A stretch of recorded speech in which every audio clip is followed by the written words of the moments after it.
Hare Krishna. Welcome you all in the class. तो welcome you all in the class. आज की class में आप सबका बहुत बहुत स्वागत है। तो जन्माष्टमी के बाद ये जो क्लास है, इसमें हम भगवत गीता का जो आगे के सेशन है वो हम करेंगे। ठीक है। सबसे पहले हम सेशन शुरू करने से पहले हम लोगों को बता देते हैं कि सच्चिदानंद प्रभु की भी रिट्रीट जो है वृंदावन में होने वाली है। होप आप सबने रजिस्ट्रेशन कर लिया होगा और काफी लोग आ रहे हैं। तो आप लोग कोशिश कीजिए, आइए और इस रिट्रीट का आनंद लीजिए। बहुत ही सुंदर टॉपिक प्रभु जी ने रखा है ना। Heart of temple, temple of heart. So हम बहुत से मंदिरों में जाते हैं, करते हैं, लेकिन अगर हम अपने हृदय को मंदिर बना लें, उसको बनाएं कैसे? तो उसका प्रोसेस जो है प्रभु जी हमें बताएंगे। और बहुत ही सुंदर सेमिनार है 4 दिन के, तो हमें उसको जरूर अटेंड करना चाहिए, जो हमारी भक्ति के लिए बहुत अनिवार्य है। तो आइए हम भगवद गीता का जो 6वां अध्याय है वो हम शुरू करते हैं।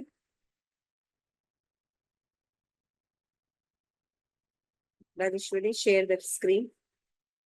नमो विष्णुपादाय कृष्णप्रेष्ठाय भूतले श्रीमते भक्ति वेदांत स्वामिनिति नामिने नमस्ते सारस्वती देवी गौरवाणी प्रचारिणे निर्विशेष शून्यवादी पाश्चात्य देशतारिणे।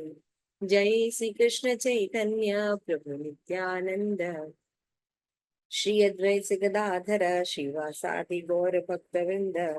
हरे कृष्ण कृष्ण कृष्ण हरे हरे, हरे राम राम राम हरे हरे। शिल प्रभुपाद की जय। आप सभी गौर भक्तवृंद की जय। निताई गौर प्रेमानंदे हरे हरे बोल। तो जैसा कि हमने देखा था कि जो 5वां लेसन है उसमें हम कर्म योग सेशन में देख रहे थे कि किस प्रकार कृष्ण भावनामृत कर्म कर कर जीव जो है वो भगवान की ओर उन्मुख हो सकता है ना। तो कर्म को अगर हम भगवान से जोड़ देते हैं तो वो कर्म हमें भक्ति की ओर लेके जाते हैं। तो उसी जो कर्म योग सेशन में जो लास्ट चैप्टर है वो चैप्टर 6, जिसका नाम है ध्यान योग। तो ध्यान योग का चैप्टर थोड़ा अजीब लग सकता है भक्तों को। कई भक्तों का प्रश्न होता है कि ध्यान योग को क्यों रखा गया है ना। तो इसमें इसलिए रखा गया है क्योंकि अगर हम मन को अगर नियंत्रित नहीं करेंगे तो हम कोई भी योग साधना नहीं कर सकते, है ना। तो मन और इंद्रियों का संयम बहुत जरूरी है। तो मन और इंद्रियों का संयम जो है योग के द्वारा ही होता है ना। तो भक्ति योग भी जो है वो एक योग है। तो हमें भगवान की भक्ति करनी है तो मन और इंद्रियों का संयम बहुत जरूरी है। तो भगवान ने, क्योंकि आपने देखा था कि इंद्रियों को बताया था कि इंद्रियां जो है, क्योंकि अर्जुन का प्रश्न था स्थिर प्रज्ञ लोग जो है वो कैसे होते हैं, है ना। तो फिर कर्मयोग सेक्शन में भगवान ने लास्ट में जो अर्जुन के जो प्रश्न था उसको उत्तर देते हुए भगवान ने बताया था कि जो व्यक्ति अपनी इंद्रियों का संयम करता है, समदृष्टि होता है ना, वो अच्छा योगी होता है। और जो जो जो व्यक्ति जो होता है भौतिक इंद्रिय सुख के प्रति आकर्षित नहीं होता और सदैव समाधि में रहता है, वही असीम सुख भोगता है, ऐसा भगवान ने बताया। और बताया कि क्यों वो ऐसा कर पाता है, क्योंकि वो जानता है कि जो सुख और दुख दोनों जो प्राप्त होते हैं वो इसी इंद्रियों के स्पर्श से प्राप्त होते हैं। तो एक्चुअल में आत्मा तो आनंदमय स्थिति में रहता है क्योंकि वो भगवान का अंश है, शाश्वत है, उसके दुखी होने का कोई कारण नहीं है। लेकिन क्योंकि वो इस जगत में रहता है, भौतिक जगत में रहता है, इसलिए उसको दुख सुख का जो है वो अनुभव होता है। लेकिन जो भक्त लोग होते हैं या जो चतुर लोग होते हैं, वो जो सुख दुख के कारण में भाग नहीं लेते, क्योंकि वो जानते हैं कि संसर्ग से होता है, इसलिए जो इंद्रियां आपस में क्रियाशील होती है इनके कारण होता है। तो सुख है वो भी ज्यादा समय तक नहीं रहेगा, फिर दुख आएगा, फिर दुख है तो फिर सुख आएगा, इसलिए उसमें पार्टिसिपेट नहीं करते और अपनी भक्ति में निरंतर लगे रहते हैं। तो उसमें उसके बाद भगवान थोड़ा सा वर्णन किए थे योग पद्धति का, व्यक्ति को क्या करना चाहिए, थोड़ा ध्यान वान करना चाहिए, बैठ जाना चाहिए आसन पे। तो जब भगवान लास्ट में ऐसा बताते हैं तपस्या के बारे में, और फिर ये बताते हैं कि जो भगवान को भोगता मानता है, भगवान को सर्वलोक महेश्वर मानता है और भगवान को सबका सुहृदय मानेगा, तभी वो शांति प्राप्त कर सकेगा। तो अर्जुन को जो थोड़ी जिज्ञासा हुई ध्यान योग के बारे में और जानने की। तो भगवान जी ने उनके मन की बात समझी और इसको थोड़ा सा और इलेबोरेट किया। तो हमारे आचार्यों ने इस चैप्टर का नाम ध्यान योग दिया है। तो यहाँ पे देखते हैं भगवान जो है पहले जो चैप्टर है इसमें 47 श्लोकास है। तो 1 से 9 तक भगवान जो है अष्टांग योग के बारे में बताते हैं कि योग की प्रैक्टिस करने से उन्नति होती है ना। फिर उसमें प्रॉपर जो अष्टांग योग होता है जो कि पतंजलि में होता है, तो उसमें बताएं कि कैसे अभ्यास किया जाता है, आसन में बैठना करना, कैसे योग साधा जाता है जिससे कि ध्यान जो है वो एक तरफ लग सके। और फिर बताते हैं 30 से 36 तक कि मानसिक नियंत्रण की आवश्यकता क्यों, क्यों हम मन को नियंत्रित करें, तो ऐसे नियंत्रण करने से क्या क्या होगा वो चीज हम देखेंगे। और 37 से 45 तक फिर अर्जुन के प्रश्न होते हैं कि भाई भौतिक जगत में यदि कोई व्यक्ति कोई कार्य शुरू करता है और उसमें विफल हो जाता है तो उसका पूरा कार्य वेस्ट हो जाता है ना। जैसे कि बच्चे हैं, आप पढ़ाई करते हैं, तो मान लीजिए आपने 6th का एग्जाम दिया और आप फेल हो गए, तो तरुणी क्या करना होगा, नेक्स्ट क्लास में वो व्यक्ति जाएगा, नहीं माता जी, फिर से 6 क्लास करनी फिर पड़ेगी। से उसको करना पड़ेगा। Very right. अच्छा मान लीजिए कोई व्यक्ति मटका बना रहा है ना, कोई कुम्हार है वो मटका बना रहा है, उसने मिट्टी ली, सारा कुछ किया, बहुत अच्छे से बनाता है, लास्ट बनाते बनाते वो घड़ा ब्रेक हो गया, जो ऊपर का टॉप फिनिशिंग करते थे घड़ा ब्रेक हो गया, तो क्या होगा, उसको क्या करा होगा, फिर से बनाना पड़ेगा, है ना। उसी तरह से भौतिक जगत में हम जैसे कोई भी चीज देखते हैं, मान लीजिए कोई कंप्यूटर आप इस्तेमाल कर रहे हैं, अगर उसमें कोई गड़बड़ी आ गई और ठीक नहीं हो रहा है, तो मतलब क्या करना होगा, हमें नया कंप्यूटर लेना पड़ेगा, है ना। तो भौतिक जगत में क्या होता है, अगर हम कोई चीज आरंभ करते हैं और उसको सफलता नहीं मिलती है या कुछ इंटरप्शन आ जाते हैं, तो हमको वापस फिर से उसको कार्य करना पड़ता है। तो भगवान ने जब योग पद्धति की विशेषता बतानी शुरू की तो अर्जुन को लगा कि मान लो कोई भक्ति योग कर रहा है और वो उसको पूरा ना कर पाए, तो उसकी गति क्या होती है, जो विफल योगी होते हैं तो गंतव्य क्या होता है। तो भगवान ने ये भी एक्सप्लेन किया है कि जो नहीं कर पाते या विफल हो जाते हैं उनकी क्या गति है। फिर उसके बाद 46 से 47 तक भगवान बताते हैं कि योग की कई पद्धतियां हैं, कर्म योग है, ध्यान योग है, अष्टांग योग है, लेकिन इसमें जो भक्ति योग है वो सर्वश्रेष्ठ है, भगवान ने स्टैब्लिश कर, है ना। तो योग का मतलब होता है जुड़ना। तो आजकल जो योगा सिस्टम है उसका जो पालन किया जा रहा है कैसे के लिए किया जाता है, शरीर को ठीक रखने के, है ना, शरीर को जो है मोटापा नहीं हो, हमारे कोई बीमारी नहीं हो, उसके लिए हम योगा करते हैं। आज इतने सिमट कर इसका अर्थ रह गया, लेकिन योग का मतलब जो शास्त्र में दिया गया है उसका मतलब होता है उसको भगवान से जोड़ना, है ना। तो हम चाहे कर्म करें तो उसको भगवान से जोड़ते तो कर्म योग हो जाता है, ध्यान लगाते हैं उसको जब हम भगवान से जोड़ देते हैं, भगवान बोलेंगे ध्यान योग में करने के बाद वो ध्यान ही भगवान को ज्यादा प्रिय है जो भगवान पर ध्यान लगाता है, यानी भक्ति करता है। तो इस तरह से हम देखते हैं कि यदि हमको जैसे कि मान लीजिए आध्यात्मिक जगत तो छोड़ दीजिए, मैटीरियल जगत में भी अगर हमको मान लीजिए किसी भी चीज में सक्सेस हासिल करना है, तो अगर हम अपनी इंद्रियों को संयम नहीं करेंगे, मन को संयमित नहीं करेंगे, एकाग्रचित होकर उस गोल पर फोकस नहीं करेंगे, तो वो प्राप्त होगा, नहीं प्राप्त होगा, है ना। वो गोल प्राप्त करना बहुत मुश्किल है ना। मान लीजिए आप पढ़ाई कर रहे हैं या आप कोई पेंटिंग बना रहे हैं या आप कोई सेवा कर रहे हैं या अपना कोई प्रोजेक्ट मिला है उसको कर रहे हैं, और आप दिन भर बैठ के मूवी देखिए, टीवी चलाइए, है ना, या उस अपना जो कार्य है वो मत कीजिए, तो क्या होगा, तो हम कहीं भी सफलता प्राप्त नहीं कर पाएंगे, है ना। इसी तरह नॉर्मल काम करने के लिए भी ध्यान योग होना बहुत जरूरी है ना, योगी होना बहुत जरूरी है। इसलिए भगवान बार बार अर्जुन को कहते हैं योगी भव अर्जुन, और अर्जुन को भोगी नहीं बना रहे थे क्योंकि भोगी रोगी होता है ठीक है ना। तो आइए ध्यान योग करेंगे, ठीक है, आइए शुरू करते हैं।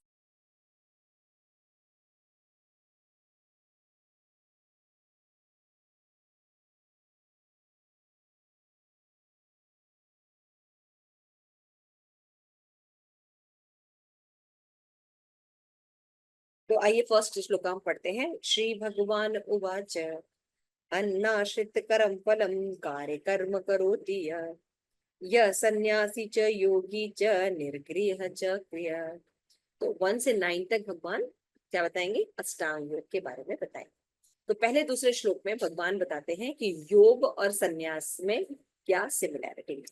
तो भगवान कहते हैं कि जो पुरुष अपने कर्म फल के प्रति अनासक्त है, और कर्म योग में बताते ना कि भगवान की भक्ति करते समय क्या करना चाहिए, निष्काम करना चाहिए, अपने कर्म कर्तव्य का पालन करता है, वही सन्यासी और असली योगी। वह नहीं जो न तो अग्नि जलाता है न तो कर्म करता है। भगवान यहाँ पे क्या बता रहे हैं, यहाँ पे बता रहे हैं इस अध्याय में कि अष्टांग योग पद्धति के द्वारा मन और इंद्रियों को वश में किस प्रकार किया जाता है। लेकिन कलयुग में ये बहुत मुश्किल है ना।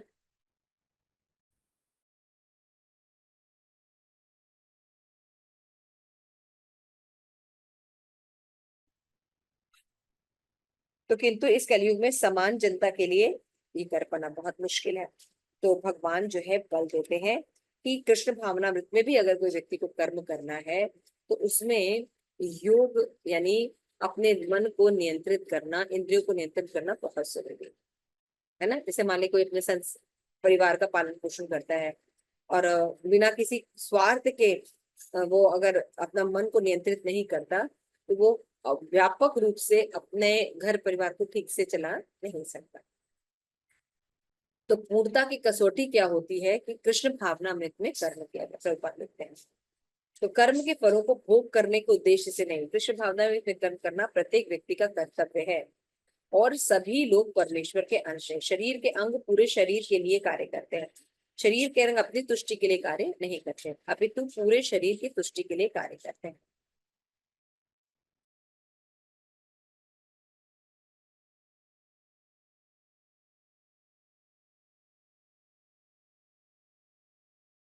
है ना। तो इस तरह भगवान बताते हैं कि ध्यान योग में क्या आता है, मन और इंद्रियों को एक दिशा में लगाना होगा। और बेस्ट है कि हम कृष्ण भावनामृत में प्रभुपाद लिखते हैं कि कर्म किया जाए। लेकिन कभी कभी लोग क्या सोचते हैं कि सन्यासी का क्या मतलब होता है, सब कुछ छोड़ दो और कहीं गुफा में या कोई धाम में या तीर्थ स्थान में चले जाओ और वहां पे रहो, निराकार भर में अपने आप को तादाद कर लो, ये सबसे बड़ी मुक्ति मानते हैं। तो इससे कोई संतुष्टि प्राप्त नहीं है। तो सीधे लिखो, यदि आप सब कुछ छोड़ देते हैं और सोचते हैं कि आपको संन्यास हो रहा है आपका, तो सब कुछ छोड़ देने से, कर्तव्यों से भागने से संन्यास नहीं होता। जो कर्तव्यों को निभाते हैं, है ना, और भगवान की भक्ति करते हैं, वो ही श्रेष्ठ है। तो सन्यासी क्या होता है, जो कि कौन से कर्म करता है, यहाँ पे लिखा है भगवान ने फर्स्ट में क्या लिखा कि जो कर्म फल के प्रति अनासक्त रहता है। कर्म तो करता है लेकिन जानता है कि फल भगवान की कृपा के कारण उसको प्राप्त होगा, तो वो फल के प्रति अनासक्त रहता है। और क्या करता है, अपने कर्तव्यों का पालन करता है, वो असली सन्यास। क्लियर हो रहा है। और जनरली हम लोग समाज में क्या सन्यासी की डेफिनेशन फैली हुई है, सब कुछ छोड़ दो, अपने कर्तव्य का, यही बोलते हैं ना। अगर मान लीजिए हम भक्ति करते हैं और किसी को इनवाइट करते हैं तो जनरली लोग क्या करते हैं, अरे भक्ति में तो सब कुछ छोड़ देना पड़ता है, या भक्ति से मत जुड़ो क्योंकि सब कुछ छोड़ देना पड़ता है। भगवान यहाँ पे कह रहे हैं कि वो व्यक्ति सन्यासी नहीं है जो अपने कर्तव्यों को छोड़ देता है, बल्कि वो व्यक्ति सन्यासी है जो समस्त कर्मों को करता है लेकिन उसके फल भगवान को ऑफर करता है। क्लियर हो रहा है। वो असली सन्यासी है। वो सन्यासी नहीं जो कोई कार्य नहीं करता, अग्नि नहीं जलाता, कोई कर्म ही नहीं करता। तो वो लोग बहुत दिनों तक अपने आप को प्योरीफाई नहीं रख सकते, क्योंकि बिना एक्शन के कोई व्यक्ति रह नहीं सकता, है ना। तो कर्म तो उसको करना पड़ेगा, तो फिर बंधन का कारण होगा। लेकिन भगवान की भक्ति में, कृष्ण भावनामृत में हम 24 आवर कर्म करते हैं लेकिन फिर भी बंधन में नहीं करते, क्योंकि हम सब कुछ भगवान की प्रीति के लिए करते हैं। तो ये असली संन्यास है। भगवान फिर दूसरे श्लोक में बताते हैं कि पांडु को जिस संन्यास करते हैं उसे तुम लोग परम ब्रह्म से युक्त जानो, क्योंकि इंद्रिय तृप्ति की इच्छा को त्यागे बिना कोई कभी योगी नहीं हो सकता। भगवान करे योगी का मतलब क्या होता है। योगी का मतलब होता है कि वो ब्रह्मचर्य का पालन करे, है ना। तो 4 कलयुग के स्थान है उनका निषेध करे, मांसाहार ना करे, किसी तरह का जुआ ना खेले, है ना, और जो है मदिरा ना पिए, अल्कोहल ना ले, है ना, कोई भी एल्सिस सेक्स ना करे। जब ये 4 चीजों से लोग दूर रहते हैं और भगवान की भक्ति करते हैं तो वो सच्चे योगी। ठीक है, क्लियर हो रहा है। ये योगी की डेफिनेशन है। भगवान इसीलिए कहते हैं कि दो तरह के योगी होते हैं। एक योगा, मतलब ये आगे चले, तो प्रारंभ में बताया गया कि दो तरह के योगी होते हैं, योगा रुरुक्ष और योगारूढ़, है ना। तो यहाँ पे हम देखेंगे, आगे चलिए मैम।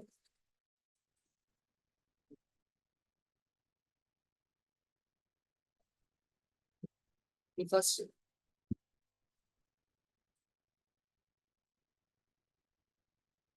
फर्स्ट वाली लगाइए, यस ठीक है। तो यहाँ पे देखिए, ये फर्स्ट श्लोक जो हमने अभी पढ़ा कि जो पुरुष अपने कर्म फलों के प्रति अनासक्त रहता है और अपने कर्तव्यों का पालन करता है, वो सन्यासी है। भगवान की नजर में सन्यासी कौन है? जो अपने कर्मों को भगवान को ऑफर करता है, वो सन्यासी। वो सन्यासी नहीं है जो सब कुछ छोड़ के चला गया है, हिमालय पर बैठा हुआ है, कोई कार्य नहीं करता, कोई रिस्पॉन्सिबिलिटी नहीं है। भगवान कहते हैं वो असली सन्यासी है, योगी नहीं। क्लियर हो रहा है? तो यहाँ पे भगवान बताते हैं दो तरह के लोग होते हैं, दो तरह के क्या कहते हैं, ध्यान योगी होते हैं, है ना। तो एक होते हैं नव दीक्षित होते हैं, और एक जो होते हैं जो थोड़े परिपक्व हो जाते हैं, योगा रूढ़ और योगा रुक्ष, ठीक है ना। यहाँ पे दो तरह के योगों के बारे में बताया गया है। यहाँ पे भगवान कहते हैं कि जहां तक अष्टांग योग का संबंध है, यम नियम आसन के द्वारा ध्यान किया जाता है, फिर अपने मन को संतुलित किया जाता है, और फिर अपनी इंद्रियों को वश में किया जाता है। इस तरह से आंखें बंद कर कर आसन लगाकर ध्यान करना पड़ता है। भगवान बताते हैं, जब कोई मनुष्य समस्त भौतिक इच्छाओं का त्याग करके न तो इंद्रिय तृप्ति के लिए कार्य करता है, न सकाम कर्म में प्रवृत्त है, तो वो योगारूढ़ अवस्था कहलाती है। तो योगारूढ़ अवस्था क्या होती है? जो परिपक्व अवस्था होती है। जैसे व्यक्ति जो होता है, उसकी उसको भक्ति करते हुए, ज्ञान लेते हुए समझ में आ जाता है कि वो ये भौतिक शरीर नहीं है, वो आत्मा है। तो उसकी जो भौतिक इच्छाएं जो है वो समाप्त हो जाती है, और फिर वो अपनी प्रसन्नता के लिए कार्य नहीं करके भगवान की प्रसन्नता के लिए कार्य करता है, और कभी भी सकाम कर्मों में नहीं लगता। उसको भगवान यहाँ पे कह रहे हैं कि योगारूढ़, यानी योग के अच्छे पद पर स्थित है। तो ऐसा योगी क्या होता है? जब उसको पता चल गया कि वो भगवान का भक्ति करना ही सर्वश्रेष्ठ है, तो भक्ति करने लगता है। तो ऐसा मनुष्य जो होता है वो अपने मन को कंट्रोल करना शुरू कर देता है। तो मन को कंट्रोल में करने का क्या मतलब है? उसको अपनी इंद्रिय तृप्ति में न लगा। क्लियर हो रहा है? तो इस तरह वो क्या करता है, मन को जब नियंत्रित करता है तो अपने मन की सहायता से वो उद्धार करता है। हमने पहले ही पढ़ा था कि भगवान ने बताया था कि इंद्रियों के ऊपर मन है, मन के ऊपर बुद्धि होती है ना। तो जनरली अगर आपको अपनी इंद्रियों को कंट्रोल करना है, तो अपने मन को कंट्रोल करना बहुत जरूरी है। तो मन कैसे कंट्रोल होता है? बुद्धि को स्ट्रॉन्ग करने से। तो कृष्ण भावना भावित प्रक्रिया में हम उच्चतम दिव्य सिद्धांतों का पालन करते हैं। इससे क्या होता है? उच्चतर सिद्धांत प्राप्त करने पर जो मन है वो कंट्रोल हो जाता है। तो इस तरह से जो असली में सन्यासी होते हैं, अपने मन को कंट्रोल करते हैं, भगवान की भक्ति में लगाते हैं, इंद्रिय तृप्ति से दूर रहते हैं, तो वो अपने मन को मित्र बना लेते हैं, है ना। जैसे मन जीत जाते हैं, और मन उनका सर्वश्रेष्ठ मित्र हो जाता है, और वो उनका शत्रु नहीं रहता। लेकिन बाकी लोगों का मन क्या होता है? शत्रु रहता है। क्योंकि आप चाहते हैं कि आप काम में ना जाएं, आप गलत कार्य ना करें, आप क्रोध ना करें, है ना। लेकिन फिर भी क्योंकि आपकी आदत है, मन कंट्रोल में है नहीं, उच्चतर बुद्धि है नहीं, उच्चतर नॉलेज नहीं है, तो जिसके कारण क्या होता है, हम जो है मन को अपना शत्रु बना लेते हैं। लेकिन जो योगी होते हैं वो अपने मन को मित्र बना लेते हैं। इसलिए मन भी उनका कहता है, हाँ चलो बैठते हैं, चलो भगवत गीता पढ़ते हैं। जैसे आप सब आए हैं, है ना। आप सब इस समय और भी कई कार्य कर सकते हैं, लेकिन अभी आप क्या कर रहे हैं? गीता पढ़ रहे हैं, भगवान की वाणी को पढ़ रहे हैं। तो इससे क्या मतलब है कि आपने भी अपनी इंद्रिय तृप्ति को नियंत्रित किया है और भगवान की भक्ति में लगाया है। तो यहाँ पे बता रहे हैं भगवान कि जिसने इस तरह से अपने मन को जीत लिया है, वो ही शांति प्राप्त कर सकता है, क्योंकि उसका जब वो शांति कैसे क्यों प्राप्त करता है, क्योंकि सुख दुख हो या सर्दी गर्मी हो, हर समय वो क्या रहता है, समदृष्टि रहता है, उसको ज्यादा बाहर की चीजें प्रभावित नहीं करती। तो आत्म साक्षात्कार को जो योगी इस तरह से प्राप्त हो जाता है, अब वो संतुष्ट हो जाता है और उसके लिए कंकड़ और सोना बराबर हो जाता है। इसका क्या मतलब हुआ? इसका मतलब ये हुआ कि वो ज्यादा धन के पीछे नहीं रहता, वो कृष्ण प्रेम धन अर्जित करने के पीछे हो जाता। तो इस जगत में कंकड़ हो या सोना हो, उसको ज्यादा इंपॉर्टेंट नहीं है ना, भगवान की भक्ति को श्रेष्ठ मानने लगता है। तो इस तरह से मनुष्य जब अपना जीवन होता है तो वो अन्यों का हितैषी हो जाता है, प्रिय मित्र बन जाता है, तटस्थ हो जाता है, ईर्ष्यालु नहीं रहता और समस्त प्रकार के पापों से वो दूर हो जाता है। तो इस तरह से जो योगी होता है वो अपने शरीर मन और आत्मा को भगवान में लगाता है। जब वो भगवान की भक्ति करने लगता है तो उसको प्रजल्प बाहर की दुनिया अच्छी नहीं लगती। उसका मन करता है कि हम बैठे भक्तों के साथ संग करें, कीर्तन करें। अभी देखिए हम लोगों ने जन्माष्टमी मनाई, तो वो इन तरह से भक्तों के संग में रहना चाहता है और अपने मन को वश के बच के चैंटिंग करना, ये करना, गीता पढ़ना, भागवत पढ़ना, इनमें लगाना उसको अच्छा लगता है। तो इस तरह से भगवान कह रहे हैं कि भक्ति जो है, भक्त जो है वो अपना करने लगता है। आगे चलिए माता जी। तो ये देखिए, जब भक्ति करते हैं तो हम क्या क्या चीजों का पालन करते हैं। पहले यम, यम का मतलब क्या होता है कि जो चीजें नहीं है, नहीं बताई गई हैं, उनको हम वर्जित करें। फिर नियम, जो करना चाहिए उनको करते हैं। आसन यानी शारीरिक व्यायाम करते हैं। प्राणायाम यानी अपने श्वास को अपने कंट्रोल करते हैं। प्रत्याहार यानी अपने इंद्रियों को इंद्रिय विषयों से हटा।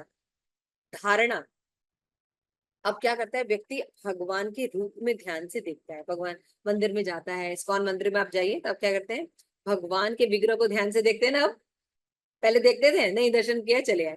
अभी क्या होता है, नहीं हम लोग चरणों से ध्यान देते हैं, करते हैं, ऊपर जाते हैं, आगे जाते हैं, फिर नीचे आते हैं और फिर भगवान का ध्यान करते हैं। और फिर जब ध्यान दर्शन करके आते हैं या कुछ पढ़ के आते हैं तो उन्हीं के बारे में याद करते हुए, उनके चरण कमल को याद करते हुए हम तल्लीन रहते हैं। ठीक है, क्लियर हो गया? आगे चलिए। तो ये है योगी का, ये मैंने बताया सब पांचवा छठा, कि मनुष्य मन को जब नियंत्रित कर लेता है तो उसका मित्र बन जाता है, इसलिए वो मन के आधार से अपना उद्धार कर लेता है। तो भौतिक जगत के लोगों को ये ज्ञान नहीं होता, इसलिए वो क्या करते हैं, अपनी इंद्रियों को कंट्रोल करते हैं। इंद्रियों को संयम करने के लिए, कंट्रोल करने के लिए हम इंद्रियों को ही कंट्रोल करते हैं। लेकिन इंद्रियां कभी कंट्रोल हो सकती हैं? जैसे आंख का काम है देखना, आप कितने दिन नहीं देखोगे? है ना? या आप कितने दिन नहीं बोलोगे? समझ रहे हैं? लेकिन अगर हम इनको ऊंचा रस दे दें तो क्या होता है, निम्न रस छूट जाता है। इस तरह मन जो है कंट्रोल में आ जाता है। ठीक है, आगे चलिए। तो हमने बताया कि मन नियंत्रित होने पर शांत होता है और जीव परमात्मा को प्राप्त कर सकता है। और मैंने कहा कि अगर मन नियंत्रित हो तो क्या क्या कर सकता है व्यक्ति, जो उदासीन हो जाता है और सुख दुख, गर्मी सर्दी, इसका द्वंद से ऊपर हो जाता है ना, और आत्म केंद्रीय हो जाता है, जितेंद्रीय हो जाता है और वो कंकड़ और पत्थर को समान दृष्टि से देखने लगता है। तो इस तरह से वो सम दृष्टि वाला हो जाता है। क्लियर हो गया? आगे चलते हैं। हाँ, तो यहाँ पे भगवान जो है ये बहुत सुंदर श्लोक बता रहे हैं, 17वां श्लोक। जैसे भगवान ये कहते हैं, युक्त आहार विहारस्य युक्त चेष्ट कर्मसु युक्त स्वप्नोपबोधस्य योगो भवति दुःखः। तो देखिए यहाँ पे भगवान जो है बता रहे हैं कि हमें ऐसा नहीं कि कभी भी खाना चाहिए, कभी भी सोना चाहिए, कभी भी उठना चाहिए, है ना, कभी भी आमोद प्रमोद यानी मनोरंजन करना, एंटरटेनमेंट करना, कुछ भी करना चाहिए, ऐसा नहीं है। भगवान ने बताया है कि इसमें नियम होना चाहिए, है ना। हमारे खाने में, सोने में, मनोरंजन करने में, काम करने में नियम होना चाहिए। और इसको योगाभ्यास के द्वारा जब हम नियमित करते हैं तभी हम क्लेशों को नष्ट कर सकते हैं। हमारे जीवन में जो आदि दैविक, आदि भौतिक और आदि आध्यात्मिक क्लेश हम फील कर रहे हैं, यानी कभी भूकंप आ जाता है ना, कभी किसी मन के द्वारा हम परेशान रहते हैं, पड़ोसियों से परेशान रहते हैं, कोई क्या कहते हैं, किसी प्रकार कोरोना जैसी बीमारियां आ जाती हैं, है ना, और नहीं है तो फिर जो है भौतिक जगत है, आदि दैविक, बाढ़ आ गया, आग लग गया, कुछ ऐसे भूकंप आ गया। तो इस तरह से जो आदि दैविक, आदि भौतिक और आदि आध्यात्मिक, यानी मन के द्वारा जो दुखी रहता है, सब कुछ ठीक है लेकिन हमारा मन ही नहीं अच्छा है, हमेशा दुखी और शोक में लगा है, डिप्रेशन में है। तो इन सब क्लेशों से बचना अगर है तो हमें क्या करना पड़ेगा, भगवान देखिए हमें बता रहे हैं कि हमें खाने पीने सोने मनोरंजन को, जितनी भी आदतें हैं उनको योग करना पड़ेगा, यानी भगवान से जुड़ना पड़ेगा और भगवान ने जो नियम बनाए उनके अनुसार चलना पड़ेगा। तो क्या हो जाएगा, हमारे जीवन में क्लेश जो है वो नष्ट हो जाएंगे, है ना। देखिए, इंद्रियों में दुख का एहसास क्यों होता है, जब इंद्रियां विषयों से लगती हैं। क्लियर हो रहा है।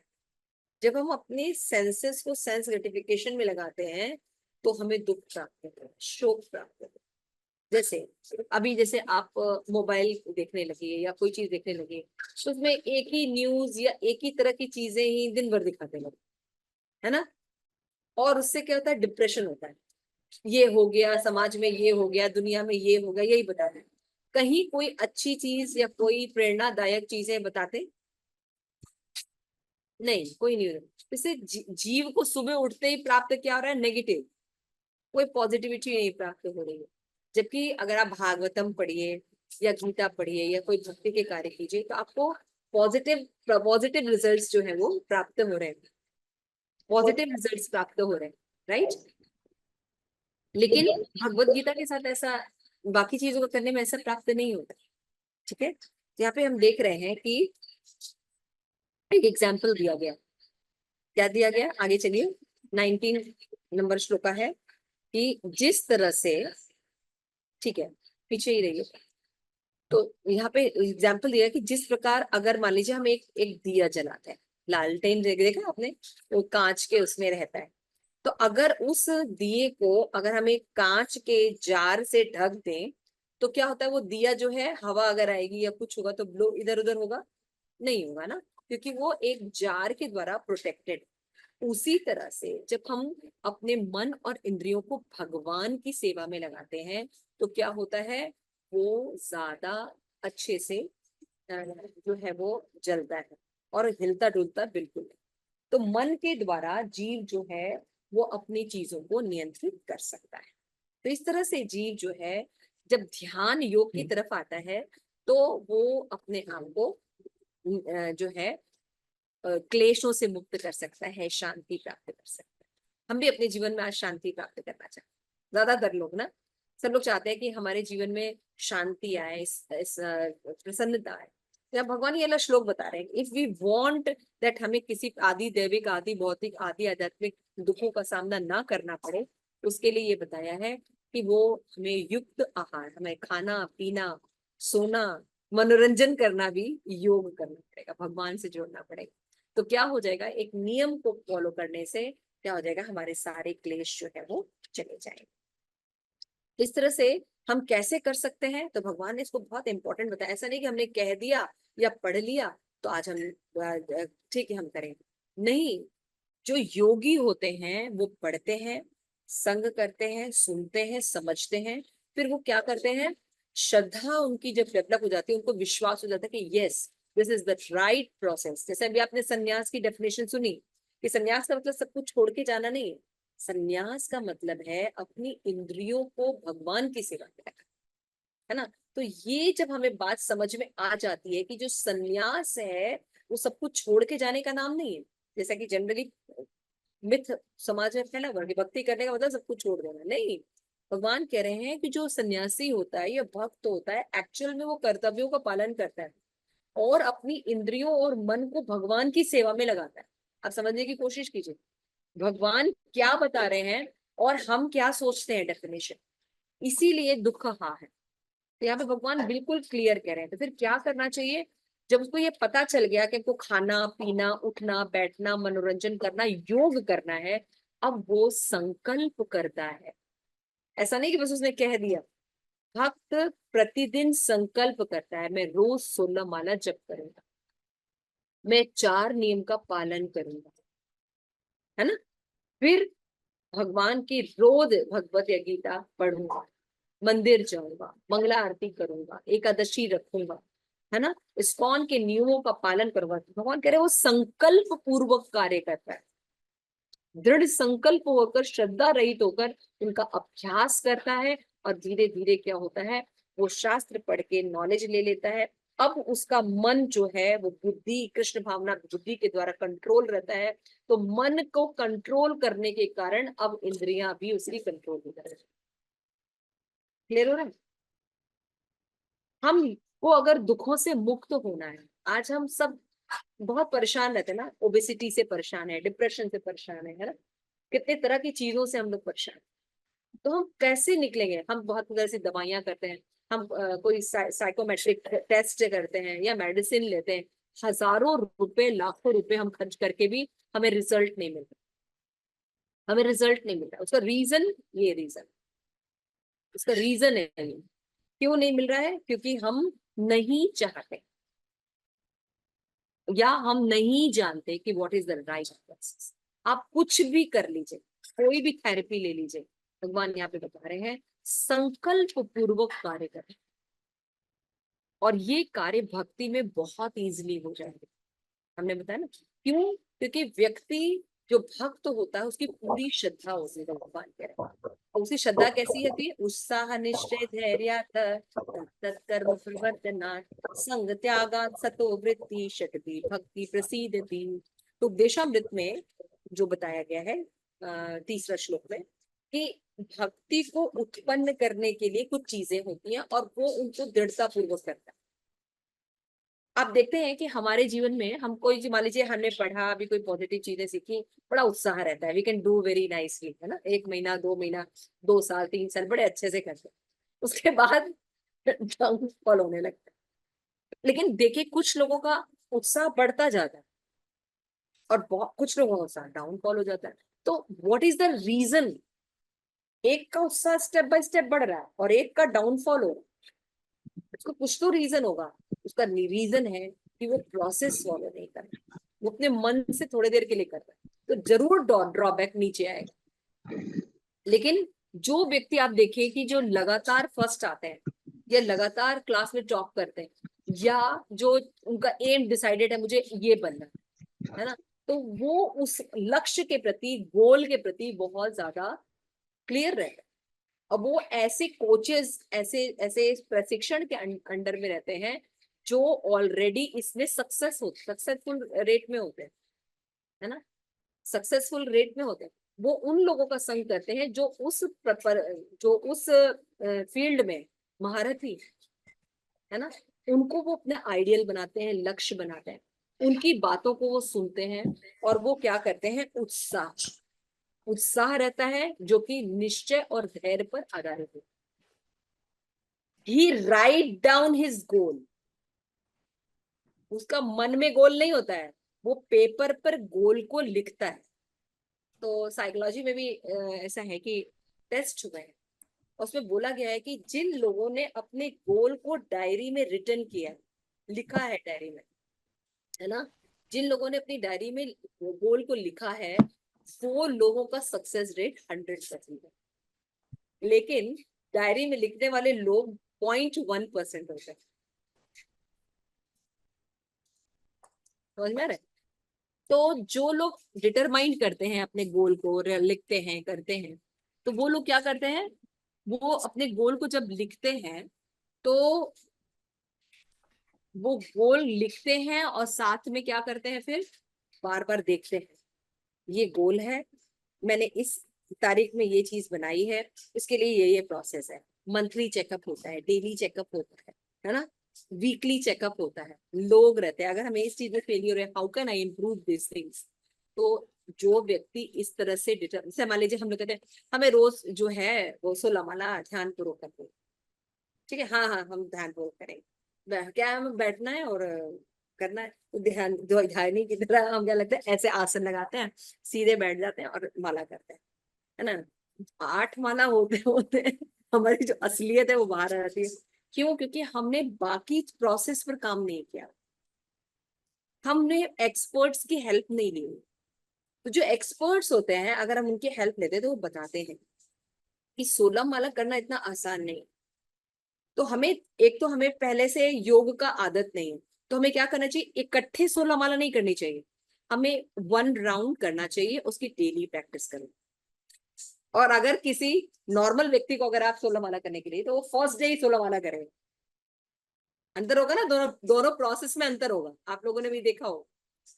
अगर कोई एक्सपर्ट के पास है तो वो क्या कहेगा, ओके यू आर नॉट योगी, यू आर नॉट भक्त, इट्स ओके, आपको अच्छा लग रहा है ठीक है, लेकिन आप एक माला एक दिन करिए, और ऐसा 1 महीने तक आप प्रयास कीजिए, अपने सारे कार्य करिए और 1 माला रोज भक्ति करिए, ठीक है ना। तो वो देखता है, कुछ लोग ज्यादा उत्साह रहता है तो अच्छे से करने लगते हैं, तो फिर वो 15 डेज में बताता है, okay now you are working, now अब आप अपनी डाइट भी, मैंने देखा ना, युक्त आहार विहार, एक्शन जो होता है, जैसा अन्न होता है वैसा मन होता है। तो फिर क्या करेगा, आपकी डाइट कंट्रोल करेगा, डाइट को कृष्ण भावना भावित करते हैं।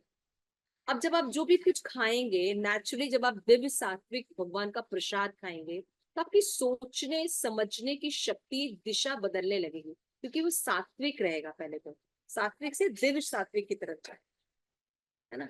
तो ये, this is the way to go, है ना। तो वो व्यक्ति ज्यादा अच्छे से अपने चीजों को कंट्रोल कर पाएगा, कि वो व्यक्ति जो अपने मन से सब चीजें कर रहा है, और तो कोई रिटर्न गोल नहीं है, कोई उसका कोई गाइड करने वाला नहीं। बताइए प्रेम मंदिर। हेल्प के बिना नहीं होगा, प्रोसेस को करना है। कि आप सोचो कि मैं 64 माला कर देंगे या हम एकादशी पे सीधा 120 माला करेंगे, तो नहीं होती। You have to take guidance कैसे करना है, क्योंकि और भी चीजें करनी होती है। तो जो एक्सपर्ट्स होते हैं, उन्होंने प्रैक्टिस किया होता है, उनको और सिचुएशंस भी उनको पता होते हैं कि लाइफ में एक जैसा नहीं रहता। हाँ। हमेशा एक जैसा नहीं रहता, कभी कुछ आ रहा है, कभी अभी हमारे प्रारब्ध समाप्त नहीं हुए हैं, हाँ। है ना, अभी टेस्टिंग चल रही है हाँ। और माया की नजर है, हाँ। तो इसलिए माया से करना चाहिए। हाँ। तो देखो माता जी भी ये बता रहे हैं कि इट इज वेरी इंपॉर्टेंट, है ना, क्यों गोलकेश्वरी, सही लग रहा है आपको भी? यस। कि प्रोसीजर के बाद भगवान ने बहुत सुंदर श्लोका दिया है, ये जो 24th श्लोका है, भगवान कहते हैं आपको श्रद्धा है, लेकिन दृढ़ संकल्प के साथ प्रयास करना पड़ेगा।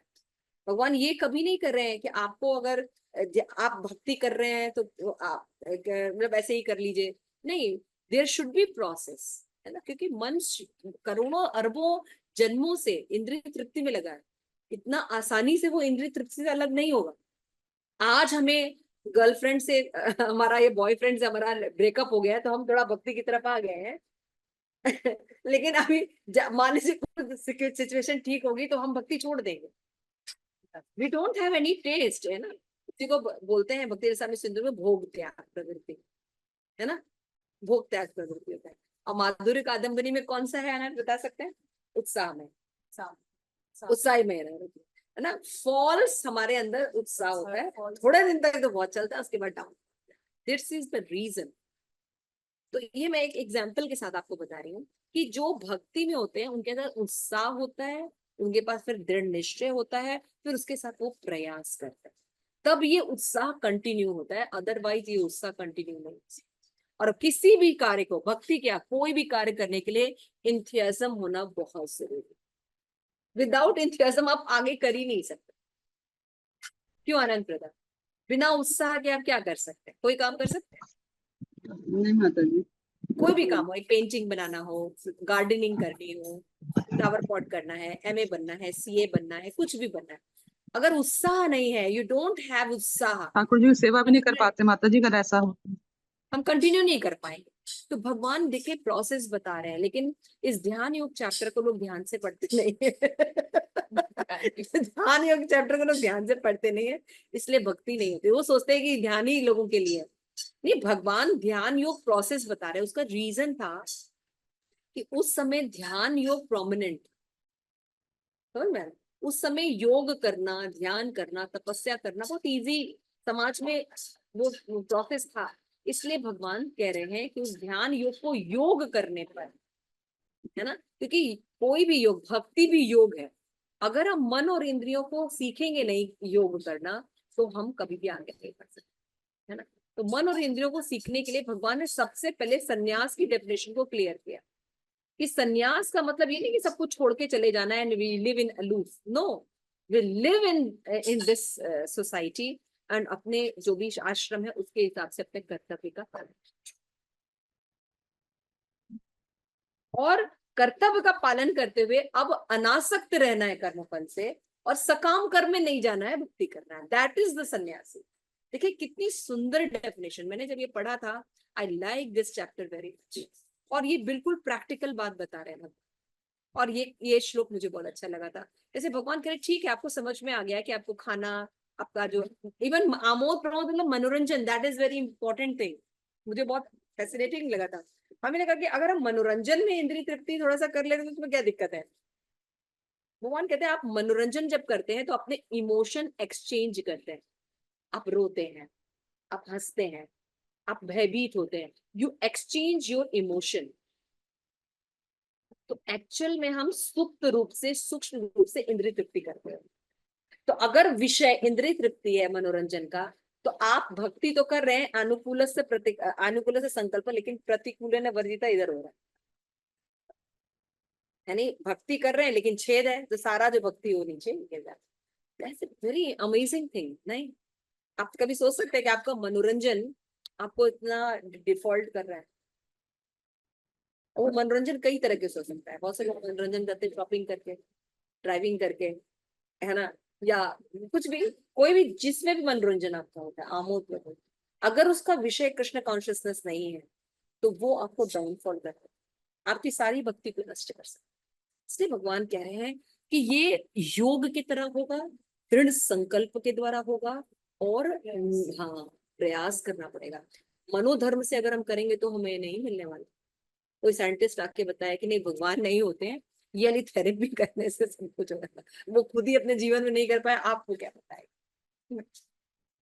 तो अमोघ लीला प्रभु एक बार बताते थे कि मैंने एक बार जो था, जब मैं कॉलेज में पढ़ता था तो मैंने एक सेमिनार अटेंड किया था, एंगर मैनेजमेंट।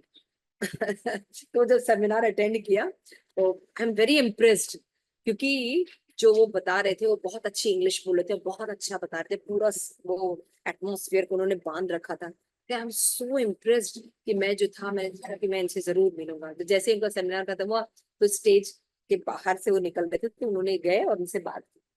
तो उन्होंने देखा कि वो कुछ परेशान से लग रहे थे, फोन पे इधर उधर घूम रहे थे, बात कर रहे थे और स्मोक कर रहे थे। अभी उन्होंने बताया था कि smoking is injurious for health, और वो खुद स्मोक कर रहे थे। तो उन्होंने उन्होंने बोला कि आपका सेमिनार बहुत अच्छा था, ये था वो था। हाँ ठीक है, और कुछ बोलना है तो बोलिए। तो क्या आप बहुत गुस्से में लग रहे हैं, अभी तो सेमिनार स्ट्रेस पर दे के आए हैं। तो कहते हैं हाँ वो तो सब ठीक है, लेकिन 2 लोगों का पेमेंट पहले से नहीं आया है, 5 लोगों का जो मैंने वहां पे दे के रखा है, मैं उसका ऑर्डर कैंसिल करना चाहता हूँ, मैं नहीं चाहूंगा क्योंकि इसमें भी 2 बार से पैसे नहीं दिए, इधर से पैसे नहीं आते। और वो अच्छे से स्मोक करने लगता है। तो अमोघ लीला प्रभु ने वहां कहा कि उस समय मैं कभी भी डिसाइड किया कि किसी भी मोटिवेशनल स्पीकर के पास है, क्योंकि वो सब फर्जी होते हैं, यानी वो स्टेज पे बोलते हैं लेकिन उनका व्यवहार है। वही शील प्रभुपाद को लोग देखते थे, तो शील प्रभुपाद जो बोलते थे एक्चुअल में प्रभुपाद अपने आचरण से ज्यादा प्रीच किए, है ना। उसी तरह शील प्रभुपाद के डिसाइपल्स थे, उन्होंने अपने आचरण से लोगों को प्रीच किया। आज हम गोपाल कृष्ण महाराज है, हिंदुलिनस लोकनाथ स्वामी महाराज है ना, राधानाथ महाराज है, जय पताका महाराज है। हम देख रहे हैं कि व्हेन दे से कि we are not this body, we are soul. तो जय पताका महाराज को देख के पता चलता है yes we are not this body, we are soul, है ना। क्या इंजरी नहीं है उनके पास, है ना, लेकिन वो दिखाते हैं कि yes we are not this body, we are soul. दृढ़ता पूर्वक प्रयास, तो मन जो लगता है तो फिर ये मन जो है उत्साही रहता है, और जब उत्साही रहता है तो निश्चय रहेगा, तत्कर्म प्रवर्तनाद भी होगा, संग त्याग भी होगा, और सतोवृत्ति का भी व्यक्ति पाए। और अब ये 6 चीजें रहने पर हमेशा प्रोग्रेस करेगा व्यक्ति। तो देखिए कैसे इंटरलिंक्ड है ये सब चीजें, और ये चैप्टर ध्यान योग बार बार बता। तो अगर आप आध्यात्मिक नहीं भी लीजिए, मटेरियल भी आपको सक्सेसफुल होना है, तब भी ये फॉर्मूला आना चाहिए, है ना। तो यहाँ पे बताते हैं इस तरह से जब बात अर्जुन सुनता है तो अर्जुन एक साधारण सा क्वेश्चन पूछता, कृष्णा तुम बातें तो बहुत अच्छी कह रहे हो कि वो आसन पे बैठना चाहिए, फिर भावों के बीच में दिमाग लगाना चाहिए, फिर सांस को रोकना चाहिए, फिर ऊपर लेके जाना चाहिए। बातें तो बहुत बता रहे हो, लेकिन मन इतना चंचल है। तुम मुझे बोलो कृष्णा तो मैं वायु को कंट्रोल कर देता हूँ, लेकिन मन कंट्रोल नहीं कर सकता। तो यहाँ पे एक बार क्लास हो रही थी तो महाराज बता रहे थे कि हमको अगर बोला जाता तो हम लोग कहते हाँ हाँ वो तो हो जाएगा आज, तो जब मन बोला जाता है हो जाएगा। लेकिन अर्जुन को ये बात व्यवहारिक नहीं लग रही। अर्जुन को ये बात व्यवहारिक नहीं, क्योंकि वो जानता है कि मन जो है इतनी आसानी से कंट्रोल नहीं होता है। मन चंचल है, मन चंचल है, इतनी आसानी से कंट्रोल नहीं होता है। वो क्या कह रहा है, मैं वायु को वश में कर सकता हूँ लेकिन मन को कंट्रोल नहीं कर। क्यों ये ऐसा क्वेश्चन कर रहा है? अर्जुन जानता था कलयुग आने वाला है और योग करना कलयुग के लोगों के लिए तो बिल्कुल ही असंभव। तो वो कैसे मन को नियंत्रित करेंगे? बिल्कुल प्रैक्टिकल सी बात है। तो प्रोसेस बहुत अच्छा है, योगा भी बहुत अच्छा है, लेकिन इतने हजारों वर्षों तक इस योगी की जो पिक्चर लगी हुई है, आप लोगों से कितने लोग ऐसा कर सकते हैं? आप देख रहे हैं इसके सारे चक्रा बिल्कुल लगे हुए हैं, और ब्रह्मराज की प्राण निकल जाएगा सीधे चक्री चक्र। तो प्रेम मंत्री महाराज कह रहे हैं, हमारे चक्र ही नहीं होता, कौन से चक्र कंट्रोल क्या करेंगे, है ना? तो आप लोगों से निवेदन है थोड़ा सा आप लोग पार्टिसिपेट कीजिए। पता नहीं सब कहाँ गायब होते जा रहे हैं या मुझे दिखाई नहीं दे रहे। तो ठीक है ना? तो वास्तविक योगी भगवान कहते हैं कि वो होता है जो समदृष्टि होता है, सब में भगवान को देखता है ना? तो इस तरह से जब समदृष्टि भाई कैसे बना जा सकता है, तो अर्जुन कहते हैं कि जो अर्जुन को भगवान कहते हैं कि वो पूर्ण योगी है जो अपनी तुलना में समस्त प्राणियों के अनेक गुणों तथा दुखों में वास्तविक समानता का दर्शन करता है। वास्तविक समानता में सबके अंदर भगवान का दर्शन करता है। वो यही जानता है कि सभी जीव भगवान के अंश हैं, है ना? तो इसलिए वो व्यक्ति किसी से ईर्ष्या नहीं करता, सब में समान दृष्टि रखता है और सबको प्रेम करने की कोशिश करता है, लेकिन पद के अनुसार व्यवहार करता है। आगे चलिए राजेश्वरी। शायद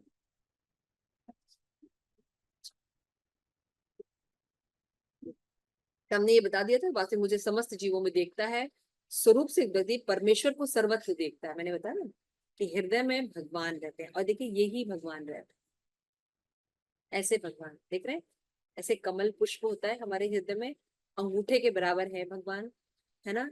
शंख चक्र गदा पद्म धारण किए हुए हैं भगवान, वस्त्र परिधान के पीला पीतांबर पहनते हैं, और ये परमात्मा हम सभी के अंदर। लेकिन ये रियलाइजेशन बहुत मुश्किल है। लेकिन योगी लोग जब योग सिद्ध करते हैं तो वो अपने सारे वायु को चक्रास को नियंत्रित करते हैं, तो साक्षात आंख बंद करके जो पिक्चर हम ऐसे देख रहे हैं, ऐसे वो अपने हृदय में भगवान को देखते हैं। लेकिन ये इतना आसान नहीं है। अर्जुन क्या कह रहा है? ये व्यवहारिक नहीं है, ध्यान करना व्यवहारिक नहीं है भगवान, है ना? तो अर्जुन कह रहा है कि हे मधुसूदन, जो आपने बताया ये क्या है? अव्यवहारिक है। 33 श्लोका नेक्स्ट। भगवान अर्जुन क्या कह रहा है? आपने बताया तो, लेकिन ये अव्यवहारिक है। क्या दूसरा? असहनीय है, और मन चंचल है और अस्थिर है, इसलिए ये व्यवहारिक नहीं है, हम इसको कर नहीं सकते। एकदम क्लियरली बता दिया है ना, चंचल है इसलिए नहीं कर सकते। तो भगवान 34 में और बोलता है अर्जुन कि चंचल के साथ साथ ये बहुत ज्यादा उत्कृंशल है। देखो ये मन के बारे में बता रहा है, उत्कृंशल है, हटीला है, और बहुत बलवान है। अब देखिए अर्जुन ने एक प्रश्न किया था ना कि मुझे पाप की इच्छा नहीं होती, लेकिन कोई बलपूर्वक हमें लगा देता है। ऐसा आप लोग के साथ भी जीवन में होता होगा ना, कि आप नहीं चाहते कि हम किसी की गलती करें। जैसे जो कभी कभी कुछ बच्चे एक टीवी के या गलत प्रभाव में आके रेप करते हैं, रेपिस्ट नहीं होते हैं, अच्छी फैमिली से होते हैं, लेकिन गलत कार्य कर जाते हैं, गलत कार्य कर जाते हैं काम के वेग। तो बता रहे वो हटीला है। जब वेग आता है ना, किसी भी चीज का वेग आता है, तो वो व्यक्ति के माइंड को बिल्कुल ब्लॉक कर देता है, अच्छे बुरे की समझ नहीं रह जाती। तो समझना चाहिए कि काम का वेग इतना आसानी से कंट्रोल नहीं हो सकता। जब ब्रह्मा और शिव कंट्रोल नहीं कर पा रहे हैं, तो बाकी लोगों के बारे में आप क्या कहेंगे? हम इसको बहुत हल्के में लेते हैं। तो अर्जुन ये बिल्कुल सामान्य से क्वेश्चन पूछ रहा है, उत्कृष्टल है, हठीला और बहुत बलवान है। वायु को कंट्रोल कर सकता हूँ लेकिन इस मन को नहीं कर सकता। तो अच्छा, तो भगवान को कहना चाहिए नहीं नहीं तुम बिल्कुल गलत कह रहे हो, ऐसा थोड़ी है, मैं बता तो रहा हूँ कि मन जो है कंट्रोल किया जा सकता है। भगवान ने नेक्स्ट क्वेश्चन बोला और ये हमारी प्रीचिंग के लिए बहुत बहुत important. when there is a genuine question, when there is a genuine जिज्ञासा, we have to understood it is right, है ना। कभी कभी कोई व्यक्ति जेन्युइन जिज्ञासा करता है, ऐसा क्यों है या ये चीज क्यों है। तो अर्जुन जो प्रश्न कर रहा है वो बिल्कुल रेलिवेंट बात कह रहा है। इतना भगवान उसकी तारीफ कर रहे हैं योग की, लेकिन अर्जुन कह रहा है ये व्यवहारिक नहीं है, that is not possible. Arjun जो है आने वाले लोगों के लिए भी कह रहा है, अर्जुन के लिए तो पॉसिबल है, लेकिन अर्जुन आगे वाले जनरेशन के लिए कर दे, कलयुग के लोग तो बहुत ही बेकार हो जाएंगे, कुछ नहीं कर पाएंगे, उनके लिए तो ऐसा नहीं है। तो यहाँ पे बताते हैं कि अर्जुन जो है जब ये बातें कह रहे हैं तो उनको ये समझ में आना चाहिए। मैं क्या बोल रही थी कि चंचल चंचल है और हठीला है, उत्कृष्टल है ना, और बलवान है, इसलिए इसको नहीं किया जा सकता। भगवान कहते हैं निसंदेह चंचल मन को, भगवान क्या कह रहे देखिए, हाँ असंशय, बिल्कुल ठीक कह रहे हो अर्जुन। भगवान ने ये नहीं कहा कि नहीं तुम ये क्या कह रहे हो, मैं कह रहा हूं कि वो व्यवहारिक है, वो बहुत अच्छा प्रोसेस है, यानी वो बहुत अच्छा प्रोसेस है ना। तो लेकिन भगवान वर्ड क्या यूज कर रहे, असंशय, है ना। फिर भगवान अर्जुन को एक वर्ड यूज करें, महाबाहो, वो सक्षम है सभी शत्रुओं का नाश करने के लिए। हाँ अर्जुन, मैं जानता हूं कि तुम महाबाहो हो और तुम जो ये बात कह रहे हो बिल्कुल सही कह रहे हो कि मन बहुत चंचल है, लेकिन भगवान क्या कहना चाह रहे हैं, अगर हम प्रयास करें और अभ्यास करें तो मन के वास्तविक पोजीशन पर पहुंच सकते हैं, क्योंकि मन सत्वगुण से उत्पन्न होता है। जब आप भागवतम पढ़ेंगे तो आप देखेंगे कि सबकी उत्पत्ति, सभी इंद्रियों की उत्पत्ति हो रही है, तो मन सत्वगुण ही होता है, लेकिन इस धरती पर जब आता है, भौतिक संसर्ग में आता है तो दूषित। अगर आप सही में भक्ति करने लगिए तो देखिए मन साथ देने लगता है, क्योंकि वो सत्वगुणी है ना। उनको क्योंकि मन जब इंद्रिय तृप्ति करता है उनको शोक को सामना करता है, डिप्रेशन का सामना करता है, ईर्ष्या का, क्रोध का सामना करता है, तो मन को ही अच्छा नहीं लगता। इसीलिए देखिए जब आप मान लीजिए कभी कोई कार्य नहीं कर पाए, मान लीजिए आप मंगला आरती जाते हैं, नहीं जाता, तो मन ही है जो आपको सबसे ज्यादा प्रताड़ित करेगा। तुम ऐसा नहीं कर पाए, तुम भक्ति में ये नहीं कर पाए, देखो तुम कितने बेकार हो, तुम कितने बेकार हो, ठीक है, उसको ऊंचा टेस्ट मिला हुआ। तो भगवान यहाँ पे कहते हैं बिल्कुल ठीक कह रहे हो अर्जुन, निसंदेह मन चंचल है, लेकिन अभ्यास, वर्ड यूज किया है भगवान ने, अभ्यास यानी प्रैक्टिस और विरक्ति, है ना। अभ्यास और विरक्ति के द्वारा ऐसा संभव। अगर हम बार बार प्रैक्टिस करें, बार बार प्रैक्टिस करें तो ऐसा होता है। यस, हम लोग के जीवन में हम लोग ने जब भक्ति प्रोसेस शुरू किया तो हमेशा कोई भी चीज है बस देखते हैं और उसको खाते हैं।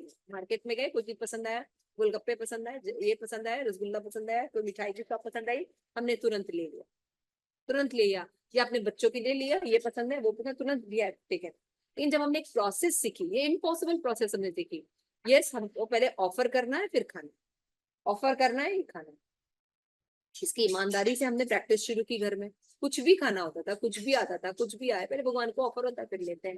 चाहे शादी के रूप में हर चीज ग्रहण करते थे, कपड़ा हो चाहे कुछ कुछ भी चीज है। 1 साल 2 साल जब मैं प्रोसेस कर ली, तो जब अब हम लोग बाहर निकले 1-2 साल बाद, अब हम देखते हैं जैसे कोई भी चीज देखते हैं तब तुरंत आता है, अरे ये चीज भगवान को ऑफर नहीं हुई, ऐसा ऐसा होने लगता है।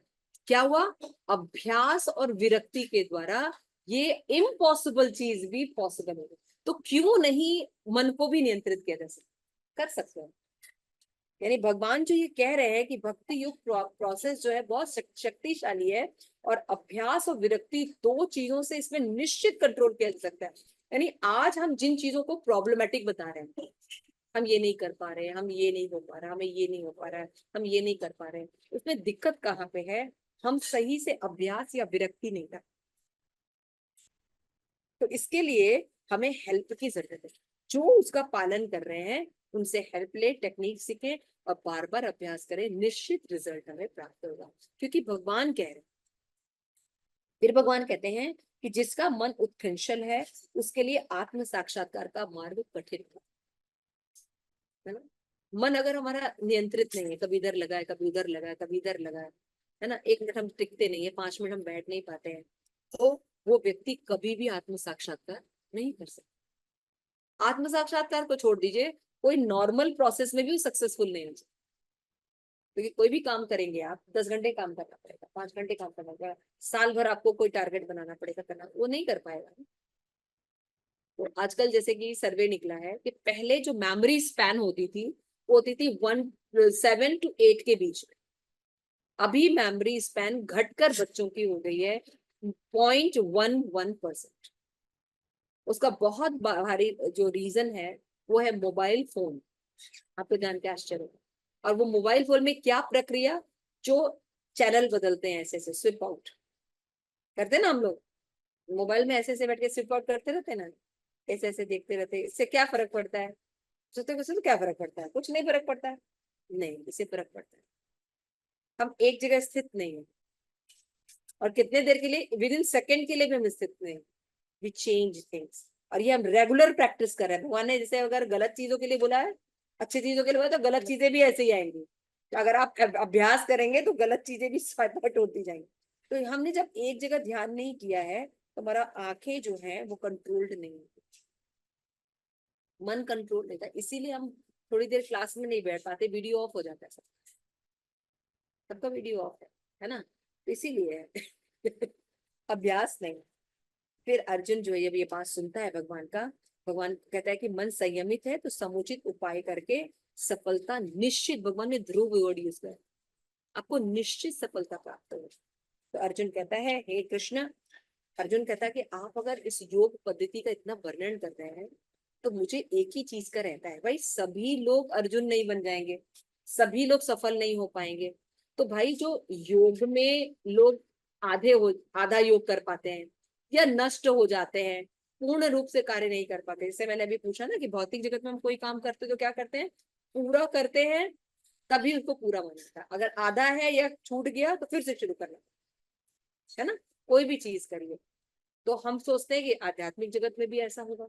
मान लीजिए कोई भक्ति योगा शुरू किया लेकिन फिर वो आगे कंटिन्यू ना कर पाए, आधा प्रोसेस करे फिर उसका दिमाग खराब हो जाए, प्रोसेस ना कर पाए, तो भगवान से अर्जुन पूछता है कि इस प्रोसेस में जो विधि में जो लोग लगे रहते हैं, भौतिकता के कारण उसमें विचलित हो जाते हैं, तो वो किस प्रकार की सिद्धि को प्राप्त करेंगे। और अर्जुन कहते हैं, तो भगवान बताते हैं कि भगवान कह रहे हैं कि 40वें श्लोक में भगवान बता रहे हैं कि हे प्रतापुर, कल्याण कार्यों में निरत योगी को न तो इस लोक में न तो परलोक में विनाश होता है, भलाई करने वाले की कभी भी पराजय नहीं होती। फिर भगवान कह रहे हैं कि जो लोग मान लीजिए भक्ति कर रहे हैं है ना, लेकिन वो असफल हो जाते हैं, तो क्या होगा, उनका फॉल डाउन नहीं होगा, नीचे की तरफ नहीं जाएंगे, यानी पशु योनि में नहीं आएंगे, या तो वो श्रीमत परिवार में जाएंगे और या तो वो भक्तों के घर में चलाएंगे। तो 2 जगह ही भगवान ने जन्म के लिए क्यों कहा, क्योंकि किसी का भी फॉल डाउन 2 कारण से ही होता है, या तो उसके पास पैसा नहीं होता, या दूसरा उसके पास मार्गदर्शन नहीं होता। किसी भी व्यक्ति का फॉल डाउन 2 रीजन से होता है, या तो उसके पास पैसा नहीं होता, रिसोर्सेज नहीं होते, और दूसरा उसके पास उचित मार्गदर्शन नहीं होता। तो जिसका फॉल डाउन पैसे के कारण नहीं होता है, फॉल डाउन हो गया, तो उसको धनी परिवार में जन्म। और दूसरा, अगर किसी का फॉल डाउन जो है उचित मार्गदर्शन उसको नहीं मिला है, तो उसको ऐसे परिवार में, ब्राह्मण परिवार में जन्म मिलता है जो भगवान के भक्त होते हैं, तो बचपन से उसको भक्ति प्राप्त होती है। तो यानी अगर वो व्यक्ति मान लीजिए भक्ति कर रहे हैं हम लोग और नहीं भी कर पाते, तो मनुष्य जन्म तो निश्चित है, लेकिन मनुष्यों में निम्न मनुष्य जन्म में हम नहीं आएंगे, हम टॉप मोस्ट जगह पे रहेंगे। कितना बड़ा एश्योरेंस है ना, कितना बड़ा एश्योरेंस है हमारे लिए। मनी के लिए क्या होगा, एक तो उचित मार्ग नहीं मिला तो ब्राह्मण ने आके मतलब ताकि उसको ज्ञान मिले और नहीं कर सकता। मतलब अंबानी के घर जन्म होगा, टाटा बिरला के घर जन्म होगा, अगर कोई रिसोर्सेज की रिसोर्सेज की वजह से है, तो आपको फिर उसमें जैसे आपको जॉब करने की जरूरत नहीं है ना, आपके ऊपर प्रेशर नहीं रहेगा कि आप अर्निंग करोगे तो घर चलेगा, उसकी जरूरत नहीं है। इतना है कि आपकी 10 बीड़ी खा सकते तो ना। लेकिन बात ये होती है कि अगर मान लो धनी पानी में जन्म हो जा रहा है, अंबानीज में जन्म हो जा रहा है, तो उनके बच्चे कितनी भक्ति करते हैं। आप समझ रहे हैं, ये बहुत बड़ा रिस्क है, इसीलिए अभी ही भक्ति करना बहुत जरूरी है। ठीक है, आगे देखिए लास्ट में भगवान जो है इसमें बता रहे हैं कि इस तरह जो मैंने बताया कि उनका ऐसे ऐसे जन्म होगा, सदाचारी परिवार में जन्म होगा और या तो धनी मानी परिवार में जन्म होगा। और भगवान लास्ट श्लोक जो कह रहे हैं दैट इज वेरी इंपॉर्टेंट। भगवान कह रहे हैं कि आज मैंने जो योग पद्धति बताई, बहुत सी योग पद्धतियां, ध्यान योग है, कर्म योग है ना, और आपका ज्ञान योग है, कर्म योग है, लेकिन उसमें जो सर्वश्रेष्ठ योगी कौन है, हु इज द बेस्ट योगी, भगवान कहते हैं योगी नाम अपि सर्वेशाम मद्गतिरंतरात्मनाम श्रद्धावान भजते यो माम याते युक्तम तमामता समे युक्त तमामता। समस्त योगियों में भगवान कह रहे हैं जो अत्यंत श्रद्धा पूर्वक मेरा पारायण करते हैं, यानी भक्ति योग है ना। श्रद्धा पूर्वक कहाँ पारायण करते हैं, भक्ति योग, और अपने अंदर से भी भगवान के बारे में सोचता है। आपको याद होगा श्लोका था 10th चैप्टर में, मत चित्ता मत गद प्राण। आपको लगेगा जैसे यहाँ पे बहुत से लोग क्वेश्चन करते हैं, यहाँ पे तो वो बोला है तो श्रद्धा पूर्वक मेरे पारायण, यहाँ पे भक्ति वर्ड कहाँ यूज हुआ, भक्ति वर्ड यूज हुआ है 10th चैप्टर में, मत चित्ता मत गद प्राण बोधयंतस परस्परम कथयंतश्च मां नित्यम तुष्यन्ति च रमन्ति च। भक्त हमेशा मेरे बारे में बात करता है, मेरे बारे में बोलता है, मेरे बारे में सुनता है, और ऐसा बोलकर आदान प्रदान करके उसको तुष्टि प्राप्त होती है। भगवान यहाँ पे क्या कह रहे हैं, मेरे परायण होके अंतर्ग्रहण से मेरे विषय में सोचता है, मेरी दिव्य प्रेमा भक्ति में लगा रहता है, वो योग में मुझे परम अंतरंग रूप से युक्त रहता है, सबों में सर्वोच्च है, और ये मेरा है भगवान, है ना। क्योंकि जब ये तात्पर्य लिखा है तो बाकी जो तात्पर्य है उसमें प्रेमा भक्ति वर्ड नहीं यूज होता। प्रभुपाद तो हर जगह प्रेमा भक्ति जोड़ देते हैं हमारे, तो इसलिए ये क्वेश्चन उठता है कि यहाँ पे तो प्रेमा भक्ति की बात नहीं की गई है, तो आपके प्रभुपाद तो हर जगह प्रेमा भक्ति लगा देते हैं। तो इसमें जो बात कह रहे हैं योगी नाम अपनी सर मद गतेन अंतरात्मना श्रद्धावान भजते वर्ड इज संस्कृत वर्ड आपको पता होने चाहिए। ऐसे भज वर्ड इज भज मीन्स भजन करना, भजन केवल भक्त करते हैं। हाँ, है ना, सततम सततम कीर्तयन्तो मां भजते, है ना, सततम कीर्तयन्तो मां भजते शब्द भज भक्ति के लिए यूज किया है। This way you can prove it कि इट इज फॉर भक्ति योगा। भगवान कह रहे हैं बहुत से प्रोसेसेस है अर्जुन, लेकिन भक्ति योग जो है वो सर्वश्रेष्ठ है, और जो व्यक्ति मेरा चिंतन करता है, श्रद्धा पूर्वक मेरा भजन करता है, सभी योगियों में सर्वश्रेष्ठ है। इसका मतलब है मन और इंद्रियों को नियंत्रित करने के लिए भक्ति योग सर्वश्रेष्ठ मार्ग। क्यों? क्योंकि ज्ञान के द्वारा प्राश्चित किया जा सकता है, प्राश्चित को करके रिजॉल्व किया जाता है, उससे शुद्धि होती है ना। कर्म ज्ञान और योग के द्वारा क्या होता है, योग के द्वारा जो क्या होता है, योगा करने से हम कुछ शुद्धि प्राप्त करते हैं, है ना। तो इन प्रोसेसेस से हमारे इंद्रिय तृप्ति की इच्छा नहीं खत्म होती, बनी रहती। क्लियर हो रहा है? योग से कर्म से ऐसा नहीं कि कुछ होता नहीं है, होता है।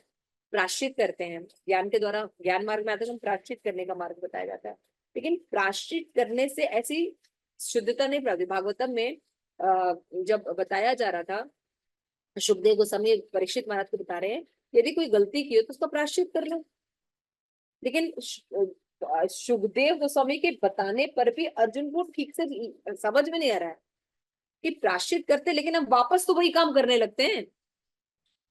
मान लीजिए हमने प्राश्चित किया तो हम उसका स्वरूप चेंज कर देते, लेकिन हम फिर वही काम में इंडल्ज रहते हैं।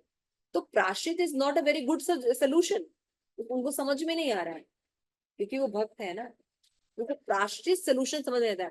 लेकिन हमारे जैसे लोगों के सामने अगर भगवान कहे कि तुम ये कार्य करते हो प्राश्चित कर लो, हम फटाफट एग्री हो जाएंगे। लेकिन क्योंकि परीक्षित महाराज भगवान के भक्त हैं, उनको डाइजेस्ट नहीं हो रहा प्राश्चित। वो क्या कह रहे हैं, प्राश्चित से मैंने कभी देखा नहीं कि किसी का शुद्धिकरण हुआ, इच्छा तो बनी ही रहती है। भगवान कह रहे हैं, परीक्षित का एग्जाम्पल देते हैं कि मान लीजिए गुलमलता, वो बांस का पेड़ है, ठीक है ना, बांस का पेड़ लगा है, हमें नहीं चाहिए, हमने कटवा दिए। लेकिन जमीन के अंदर जब जड़ है तो बारिश होगा, कुछ होगा, बांस का पेड़ कैसे हटाया जाता है? जला दिया जाता है। बांस का जंगल अगर आपको साफ करना है तो कैसे साफ करते हैं? आग लगा दी जाती है ना, आग लगा देते हैं, सब जल जाता है, और फिर उसके बाद सफाई कर दी जाती है ऊपर से, है ना, जमीन पे सफाई कर दी जाती है, ऐसे साफ किया जाता है। लेकिन साफ करने के बाद जड़ें तो रहती है भैया, फिर बारिश होगी, फिर फिर पेड़ निकल आएगा। तो ऐसे प्रायश्चित से फायदा क्या हुआ? ये तो हाथी कुंजर शौचवत है। बहुत सुंदर बात उन्होंने कहा। तो इस तरह हमें ये समझना चाहिए। हमें हमको लगता है कि हम कहीं भी जाएंगे और भक्तों के रज का अपने सर पर डालेंगे, हम पवित्र हो जाएंगे। तो अगर रज से पवित्र, बहुत सुंदर आदत बताई थी सुंदर चैतन्य महाराज ने, कि अगर हम रज से पवित्र हो रहे थे तो हाथी की धूल डालने से हमें पवित्र हो जाना चाहिए था, लेकिन ऐसा तो हुआ नहीं। तो भक्तों को ये मार्ग एक्सेप्टेड नहीं होता, क्योंकि इच्छा बनी रहती है। लेकिन भक्ति इतनी दिव्य होती है कि जीव अपने वास्तविक रूप में आ जाता है और उसकी इच्छा भी खत्म हो जाती है। अभी क्लियर हो गया? ठीक है। यहाँ पे लास्ट में भगवान कहते हैं कि परम योगी में जो सिद्ध अवस्था है कृष्ण भाव में संपन्न किया जाता है। तो सर्वश्रेष्ठ योगी वो होता है जो भगवान कृष्ण की भक्ति करता है। यहाँ पे बताते हैं राम, नरसिंह, वरा, कृष्ण के विभिन्न रूपों में अवतरित होते हैं। वे समान व्यक्ति की भांति माता यशोदा के पुत्र के रूप में जन्म ग्रहण करते हैं और कृष्ण, गोविंद और वासुदेव के नाम से जानते हैं। वे पूर्ण बालक, पूर्ण पति, पूर्ण सखा, पूर्ण स्वामी हैं। वे समस्त ऐश्वर्य और दिव्य गुणों से ओतप्रोत है। इसलिए जीव जब उनकी भक्ति करता है तो पूर्णतः संतुष्ट हो जाता है। That is the reason. बाकी लोगों के साथ हम संतुष्ट नहीं, हम उनके पार्टी नहीं है ना। तो इसलिए भगवान कहते हैं कि जब ये नहीं कि हाँ भगवान अपनी सुप्रीमेसी दिखा रहा है, भगवान कह रहे जब तक जीव मेरे पास नहीं आएगा सुखी। तो आज का ये जो 6th चैप्टर है यहीं पे कंप्लीट होता है। अब 7 से लेके जो 12th चैप्टर है वो भक्ति योग सेक्शन है, हम उसको बाद में लेंगे। Thank you so much. Shri Prabhupada की जय। आप सभी गौर भक्त वृंद की जय। किसी का प्रश्न है तुम ले सकते हैं।